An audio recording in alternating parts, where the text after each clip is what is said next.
ការពីដើមឆ្នាំ2013មាននិស្សិតស្រីជនជាតិកាណាដាម្នាក់ឈ្មោះអេលីសាឡាំបានធ្វើដំណើរម្នាក់ឯងទៅកាន់ទីក្រុងឡូសអេនជេលេសហើយនាងបានសម្រេចចិត្តស្នាក់នៅសន្តាគារសេស៊ីលដែលជាសន្តាគារដ៏ល្បីល្បាញខាងរឿងរ៉ាវព្រឺព្រួចហើយនឹងធ្លាប់ជាទីកន្លែងស្នាក់នៅរបស់ឃាតករសេរីជាច្រើនអ្នកផងដែរប៉ុន្តែប៉ុន្មានថ្ងៃក្រោយមកអេលីសាបានបាត់ខ្លួនយ៉ាងអាថ៌កំបាំងគ្មាននរណាម្នាក់ដឹងថាមានរឿងអ្វីកើតឡើងចំពោះនាងឡើយរហូតដល់ប៉ូលីសបានទម្លាយវីដេអូកាមេរ៉ាសុវត្ថិភាពចុងក្រោយរបស់នាង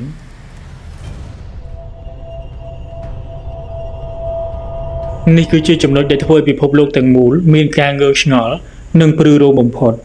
នៅក្នុងវីដេអូចនាយន្តអាលីសាមានកាយវិការចម្លែកដែលមិនអាចនឹងបញ្យល់បាន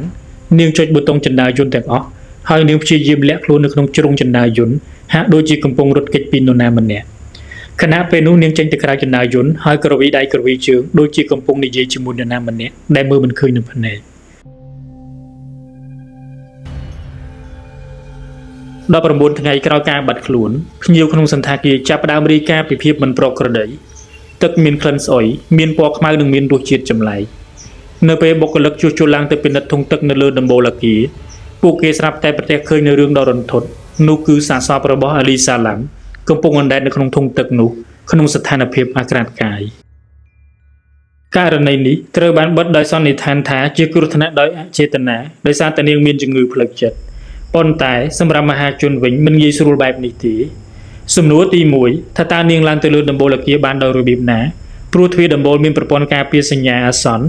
ដែលនឹងរាន់លឺខ្លាំងប្រសិនបើមានគេបើកវាសំណួរទី2ថាតើនាងអាចបើកគម្របធុងទឹកដ៏ធ្ងន់ដោយខ្លួនឯងហើយលោតចូលរួចបិទគម្របពីខាងក្រៅវិញបានដោយរបៀបណាសំណួរទី3វិញចុះវីដេអូក្នុងចនាយន្តថាតើនាងកំពុងនិយាយជាមួយអ្នកណាមនុស្សឬក៏វិញ្ញាណខ្មោចព្រាយបិសាចដែលល្បីថាដិតដាមនៅក្នុងសន្តាគារសេស៊ីលនោះអ្វីដែលធ្វើឲ្យអ្នកលេងអ៊ីនធឺណិតស្រឡាំងកាំងគឺសាច់រឿងរបស់អេលីសាមានភាពស្រដៀងគ្នាខ្លាំងទៅនឹងខ្សែភាពយន្តរន្ធត់របស់ជប៉ុនគឺរឿង Dark Water ដែលនិយាយអំពីក្មេងស្រីម្នាក់ស្លាប់នៅក្នុងធុងទឹកលើដំបូលអគារ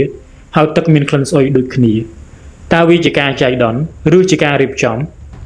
រហូតមកដល់ពេលនេះអាចកំបាំងនៃមរណភាពរបស់អេលីសានៅតែជាប្រធានបទដ៏ក្តៅគគុក